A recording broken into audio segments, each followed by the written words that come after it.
بسم اللہ الرحمن الرحیم۔ صحیح مسلم حدیث نمبر 321۔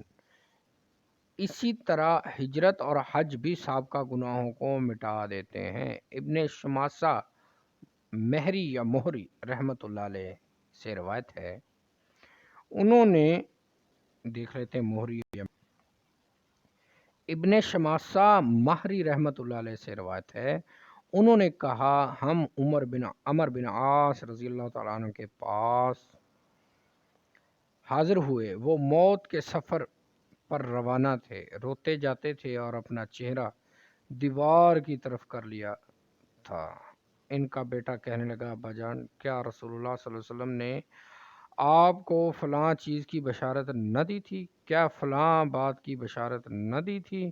انہوں نے ہماری طرف رخ کیا اور کہا، جو کچھ ہم آئندہ کے لیے تیار کرتے ہیں یقیناً اس میں سے بہترین یہ گواہی ہے کہ اللہ کے سوا کوئی معبود نہیں اور محمد صلی اللہ علیہ وسلم اللہ کے رسول ہیں۔ میں 3 مرحلوں میں رہا ہوں۔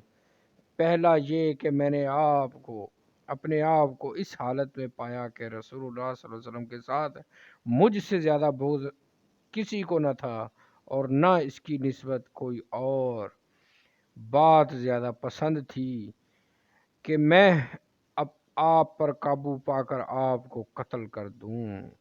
اگر میں اس حالت میں مر جاتا تو یقیناً دوزخی ہوتا۔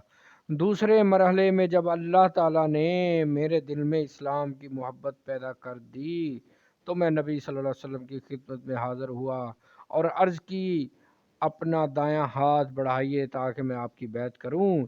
آپ نے اپنا دایاں ہاتھ کہا تو میں نے اپنے ہاتھ پیچھے کھینچ لیے۔ آپ نے فرمایا، عمر تمہیں کیا ہوا؟ میں نے عرض کی، میں ایک شرط رکھنا چاہتا ہوں۔ فرمایا، کیا شرط رکھنا چاہتے ہو؟ میں نے عرض کی، یہ شرط کہ مجھے معافی مل جائے۔ آپ نے فرمایا، عمر، کیا تمہیں معلوم نہیں کہ اسلام ان تمام گناہوں کو ساقط کر دیتا ہے جو اس سے پہلے کیے تھے، اور ہجرت ان تمام گناہوں کو ساقط کر دیتی ہے جو اس ہجرت سے پہلے کیے تھے۔ حج ان سب گناہوں کو ساقط کر دیتا ہے جو اس سے پہلے کیے تھے۔ اس وقت مجھے رسول اللہ صلی اللہ علیہ وسلم سے زیادہ محبوب کوئی نہ تھا اور نہ آپ سے بڑھ کر میری نظر میں کسی کی عظمت تھی۔ میں آپ کی عظمت کی بنا پر آنکھ بھر کر آپ کو دیکھ بھی نہ سکتا تھا، اور اگر مجھ سے آپ کا حلیہ پوچھا جائے تو میں بتا نہ سکوں گا، کیونکہ میں آپ کو آنکھ بھر کر دیکھتا ہی نہ تھا۔ سبحان اللہ! ہائے ہائے ہائے ہائے، کیا بات کر دی! ادب کا لیول چیک کریں جی، اور آپ صلی اللہ علیہ وسلم کا روب چیک کریں۔ آپ کو آنکھ بھر کر دیکھتا ہی نہ تھا، اور اگر میں اس حالت میں مر جاتا تو مجھے امید ہے کہ میں جنتی ہوتا۔ پھر تیسرا مرحلہ یہ آیا کہ ہم نے کچھ چیزوں کی ذمہ داری لے لی۔ میں نہیں جانتا ان میں میرا حال کیسا رہا۔ جب میں مر جاؤں تو کوئی نوحہ کرنے والی میرے ساتھ نہ جائے، نہ ہی آگ ساتھ ہو، اور جب مجھے دفن کر چکو تو مجھ پر آہستہ آہستہ مٹی ڈالنا، پھر میری قبر کے گرد اتنی دیر دعا کرتے ہوئے ٹھہرنا جتنی دیر میں اونٹ ذبح کر کے اس کا گوشت تقسیم کیا جا سکتا ہے، تاکہ میں تمہاری وجہ سے اپنی نئی منزل کے ساتھ مانوس ہو جاؤں اور دیکھ لوں کہ میں اپنے رب کے فرستادوں کو کیا جواب دیتا ہوں۔ اللہ تعالیٰ آئندہ آنے والے معاملات میں ہمیں بھی سرخرو کرے۔ یہ بڑی رقت حدیث ہے، اس میں آپ صلی اللہ علیہ وسلم سے محبت، آپ صلی اللہ علیہ وسلم کے ساتھ جو ہے ادب کا تقاضا، اور قبر اور ساری باتیں، یہ بڑے امپورٹنٹ ٹائم ہوتا ہے بندے کا جب موت کے بندہ قریب ہو، اور ہے بھی کون؟ حضرت عمر بن عاص رضی اللہ تعالیٰ، یہ فاتح مصر ہیں۔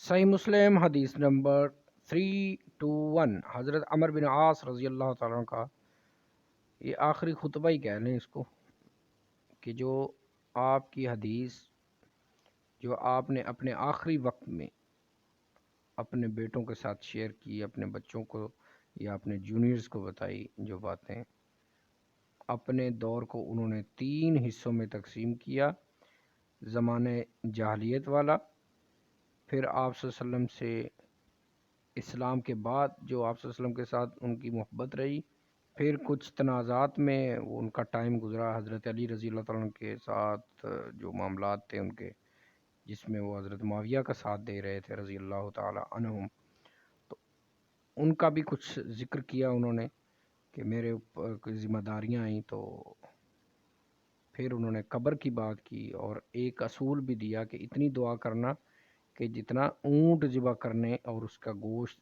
بانٹنے میں ٹائم لگتا ہے، اتنا ٹائم تک میری قبر پہ دعا کرتے رہنا۔ صحیح مسلم حدیث نمبر 321۔